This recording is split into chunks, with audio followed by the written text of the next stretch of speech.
Hey everyone, this is Miles, that one guy here. Today I bring you a very different type of, not so much different, but a little bit different. Okay, so what I mean by this, instead of like playing with someone or recording live, all I did was get the gameplay and now I'm gonna talk over it. I'm gonna try to commentate, talk about what I did, talk about the person who I was fighting, how we met, stuff like that. Also, two things. One, my friend Chris, the guy who's been on 2 of my videos so far, he's made a video discussing important matters. So if you have the time, you can go check it out. Although I'm sure you have the time, considering you're about to watch a 23-minute video or more. And also, nearly half of you aren't subscribed to me. So if you could, please subscribe. It'll help me a lot.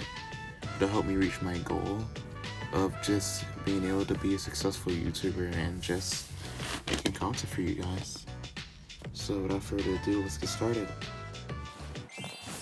Alright, so in this video, like I said in the intro, we're gonna be talking about a few of the sets that I've done with me and my friend Frost.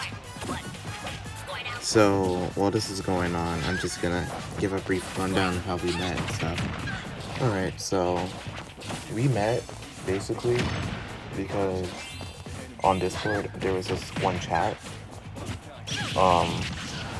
that I was dominating, and then the admin of the chat was just not having it, so they invited someone else saying that they could beat me, and I was like, alright, bring them.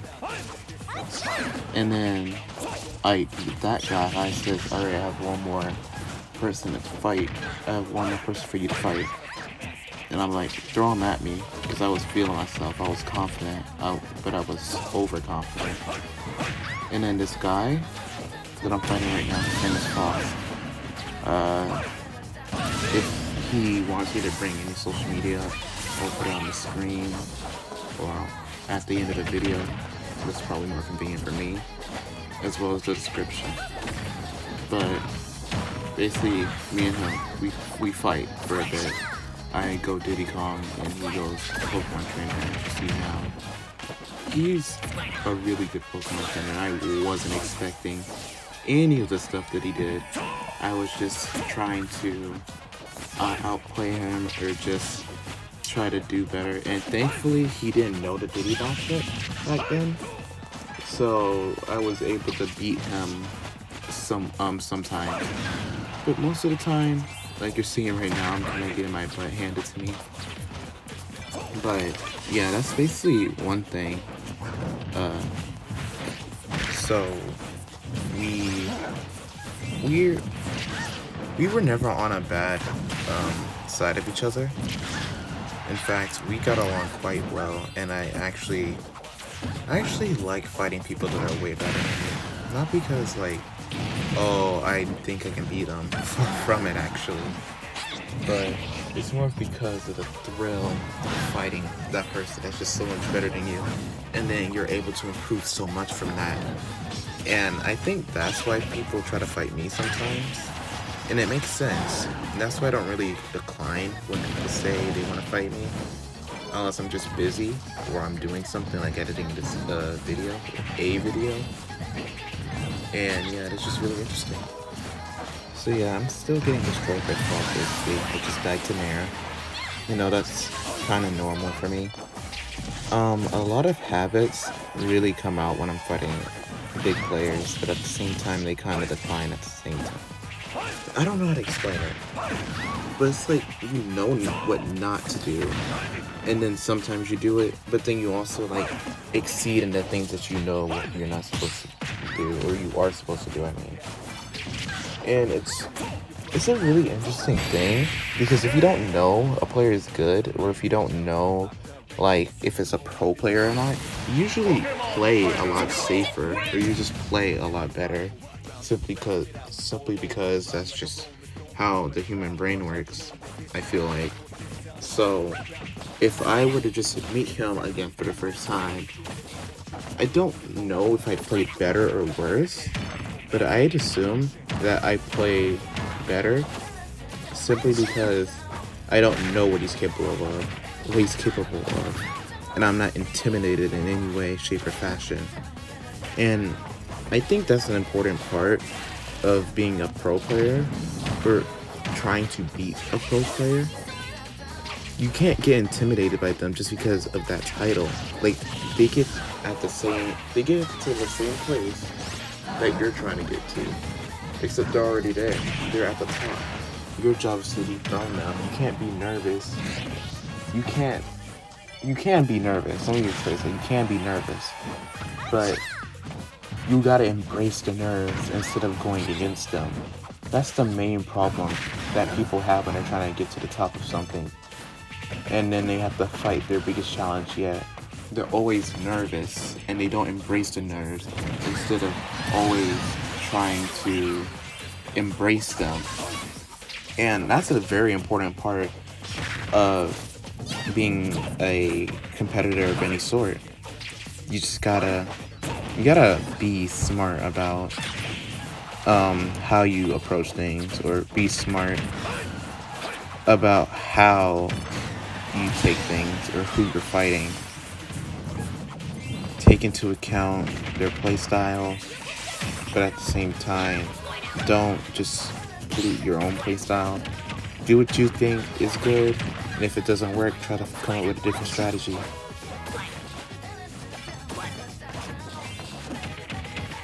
So on the topic of being nervous / afraid or intimidated, in these matches, like right now, I've been intimidated this entire time, and as the time goes on, I get less and less intimidated. I just try to get in the groove of things. I try to get more comfortable with his playstyle, try to see where his faults are. Like, when I'm playing someone, it just kind of pops up at the top of my head if I fought him a lot, or if I fight him a lot. There I have it specifically will come up to my head, and I'll be like, okay, well, he does this, and that, so I'm gonna go and punish this, and that.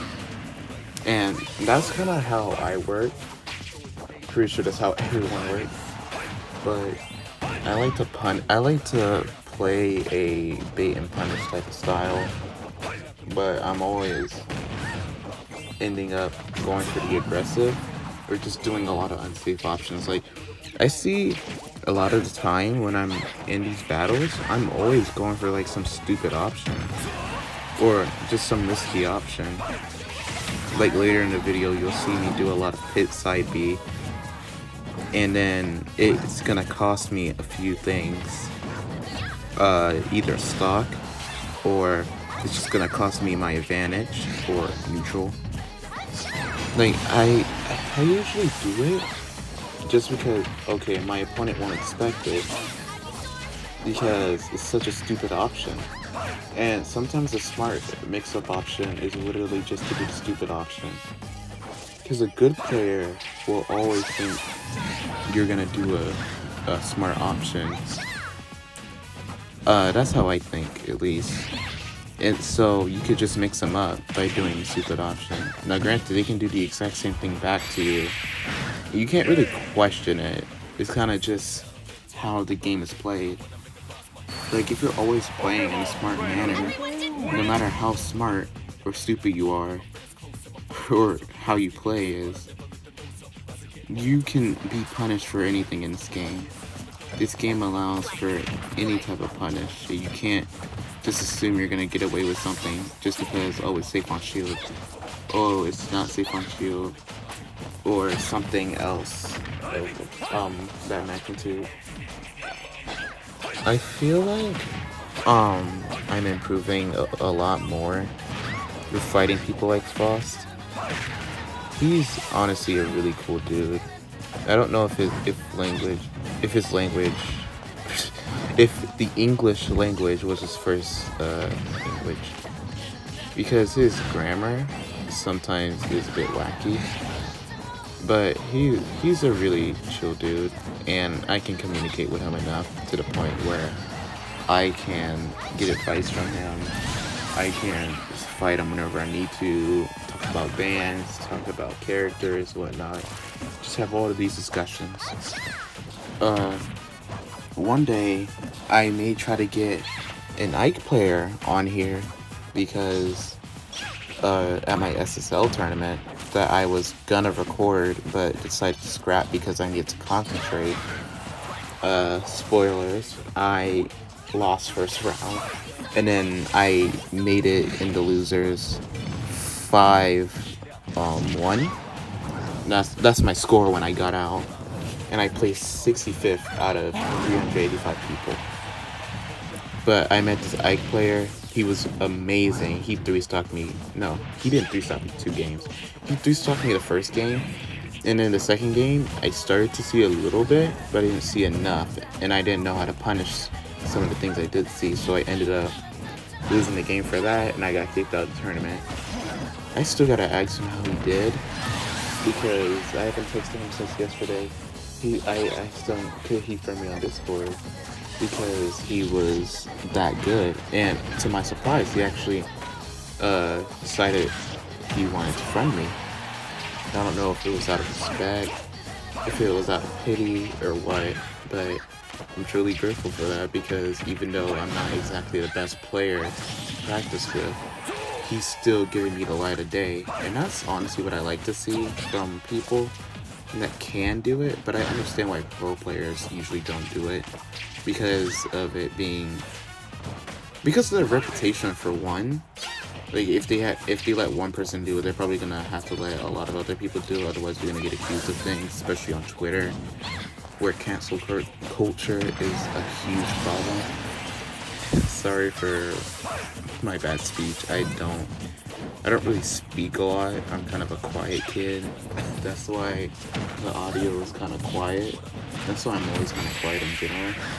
But I promise, one day I'll be able to speak up way more. But anyway, that's kind of why pro players can't really do much with like smaller players, or just players that aren't as good.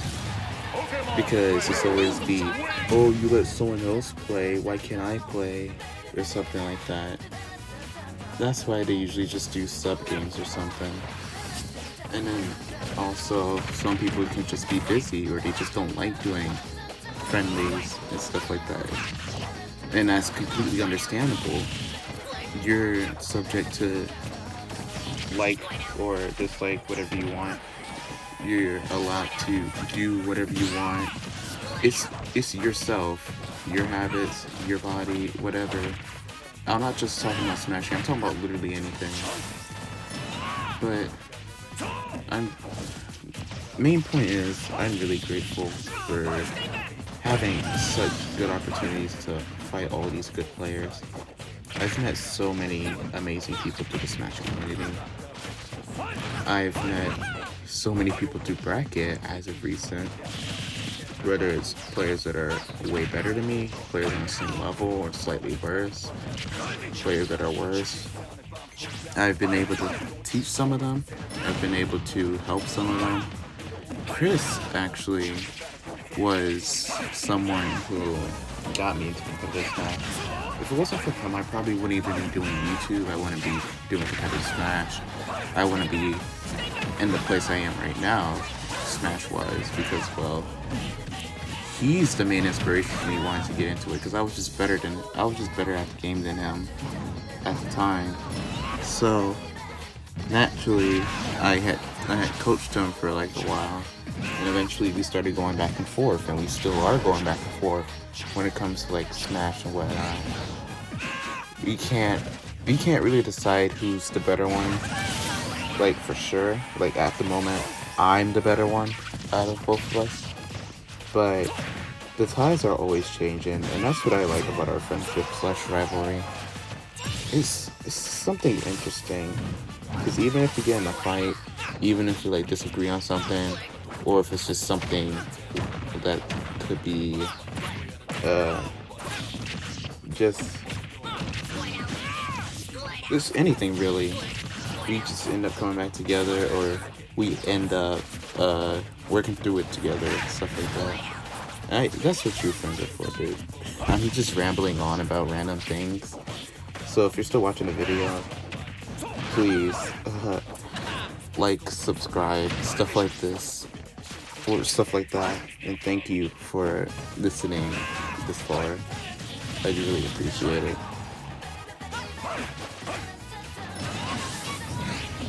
I'm gonna be honest with y'all. I really struggle to just commentate over things that are pre-recorded. I'm more of a live person when it comes to like reactions and stuff. I can't fake a reaction if I've already seen something before I already experienced it and I'm doing it for the second time. Like, it's just hard for me to do. I only really did this because it was much easier, and it takes significantly less time, and YouTube really loves when I do daily uploads. So I'm gonna have to do that for like a few months, probably. But I'm not gonna tire myself out. If I know I'm clearly at my limit, then I'm not gonna obviously push myself to the brim just for like monetization that isn't even that much money. I just need some type of income, possibly. Cause I want to do this job when I'm older. Because at the moment, if you don't know, I'm 14 years old, and I don't really, have a lot of experience with working. I don't have a lot of experience with many things. Like, I'm an art student, and I create some things sometimes, but I'm not really big on art right now. People say I could be a voice actor if I really tried, and that's honestly a possible career choice I might have. But the main thing I want to do right now is content creation, esports, stuff like that. But mainly content creation, because my main goal with YouTube, I think I said this in a video before, but all I really want to do is make people happy. It's kind of like with Etika. Like, I don't mean to bring his name up in a rude way or anything, but I really want to be like Etika in the sense of I make people's days way better. I'm able to help people through tough times. I can help, especially now in this quarantine stuff. It's really hard to keep sane when you're just cooped up in the house all day. So I kind of want to try to help people with their days. I want to be happy with the things that I do, and I want you guys to be happy with what I do. Even if it isn't the best content on YouTube, I just hope that you're staying for my personality and for the games, obviously. Hopefully, when I get better equipment, we can all like fully explore this journey that I'm having. A journey to possible fame. Although I'm not gonna try to act like I want fame. It's not that I don't or do want it, it's more of just like, oh, if it happens, it happens. Like, it's gonna happen if I become a big esports person, and if I become a good YouTuber, a big YouTuber, whatever. So, I'm prepared for that, somewhat, mentally at least. Or at least I think so. It's probably gonna change if that somehow happens, or if a video blows up of mine. But I want to, bottom line, I want to make people smile, I want to make people happy. My main dream, like, I really want someone to just one day while I'm streaming donate, say, hey Miles, you've made my day so much better. That's like the best message I could ever receive. And hopefully I can get noticed by big players as well. like Samsora, he's my favorite player, and he's my he's my favorite player in all of the Smash community, besides Zero. But I don't want to consider him a player considering he's retired and he doesn't even want to do competitive Smash anymore. But oh yeah, speaking of Zero, Zero is actually a huge inspiration for me for content creation and just like doing things in general. A few weeks ago, I had made a tweet on Twitter talking about how much I really appreciated him and his content, how much it made me happy, how much it did for me as a person, and how much I want to be like him when it comes to content creation. Like I'm not gonna idolize him and act like he's more than human, because I hate when people do that. Because we're, at the end of the day, we're all humans. We can all accomplish the same thing if we really tried. But it's a matter of how you do it, your personality, your equipment, stuff like that. But it's the type of content Zero does, I like a ton. And he inspired me really to even start this channel. And when I say start this channel, I mean like actually make content on it that isn't just memes and stuff. I have a playlist at the end of each video, basically just the memes that I make, or the memes that I made over the past few years, or the past few months, whatever. And honestly, dude, I would love to collab with Zero one day. I would love to fight Samsora and possibly beat him in bracket. Because he sure loves being competitive. Like, he loves destroying people in bracket. So if I can destroy him in bracket back, then that's what I gotta do. But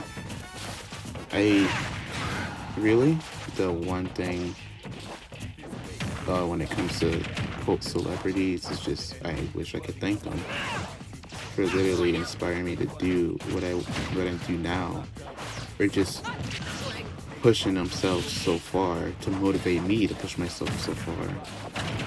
It's honestly such an amazing feat. It's honestly such an amazing thing for them to go start from nothing and then rise to the top. It really is something special.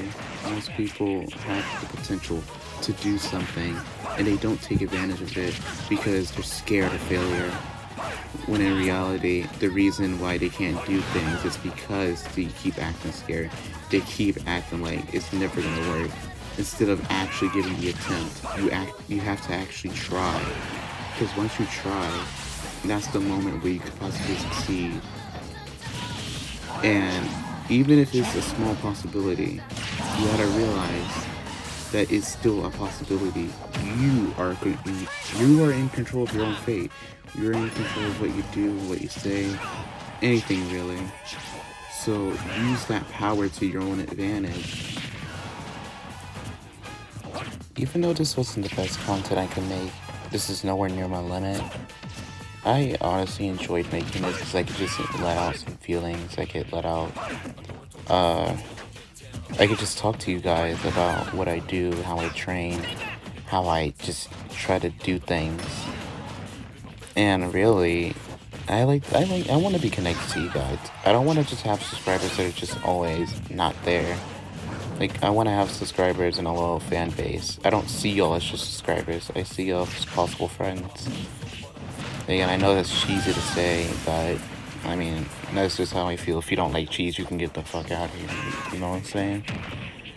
But it's, I really will do anything to impress you guys. Anything in my power, anything I want to do. I want to impress you guys as much as possible. And I want to make sure that each and every one of you, even though it's most likely impossible, enjoy my content or just relax. I hate it that I lost the game to that, but we don't talk about that. I hope you enjoyed me and Frost fighting.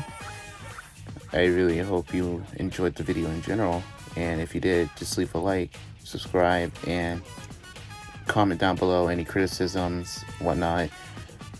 Subscribe to Krusty Chris' channel, and remember to check out his video once more.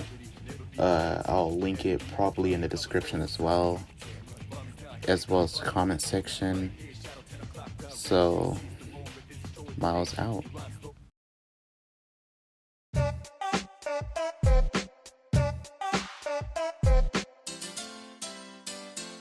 His palms are sweaty, knees weak, arms are heavy. There's vomit on his sweater already. Mom's spaghetti, he's nervous, but on the surface he looks calm and ready to drop bombs. But he keeps on forgetting what he wrote down. The whole crowd goes so loud.